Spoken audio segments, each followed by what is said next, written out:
তোমরাও এরকম সুন্দর ঝলমলে চুল পেতে চাও? তাহলে এই হেয়ার প্যাকটা অবশ্যই ট্রাই করো। স্কিপ না করে শেষ পর্যন্ত দেখতে থাকো। তো হেয়ার প্যাকটা বানানোর জন্য সবার প্রথমে লাগছে অ্যালোভেরা। আমি গাছ থেকে ডাল কেটে নিয়েছি।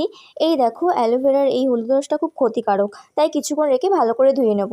এরপর অ্যালোভেরার দুদিকের কাঁটা কেটে ছুরির সাহায্যে অ্যালোভেরা জেল বের করে নেব। তো বর্ষাকাল চলে এসছে, এখন আরও বেশি বেশি করে চুলে যত্ন নিতে হবে। আশা করছি এই হেয়ার প্যাকটা তোমাদের অনেক উপকারে আসবে। তো দেখতে থাকো। অ্যালোভেরা চুলের জন্য ভীষণ উপকারী। অ্যালোভেরা চুলকে সিল্কি শাইনি সফট করতে সাহায্য করে, চুলকে কালো করতে সাহায্য করে। অ্যালোভেরা জেল বের করে নেওয়ার পর নারকেল তেল নিয়ে নেব।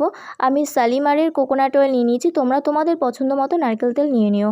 তো 2-3 ফোঁটার মতো নারকেল তেল মিশিয়ে নেবে। ভালো করে মিশিয়ে নিলেই আমাদের হেয়ার প্যাক রেডি। এরপর চুলে মেখে নেব। হেয়ার প্যাকটা মাখার আগের দিন অবশ্যই শ্যাম্পু করে রাখবে। মাখার 1 ঘন্টা পর শ্যাম্পু কন্ডিশনার দিয়ে ভালো করে ধুয়ে নেবে।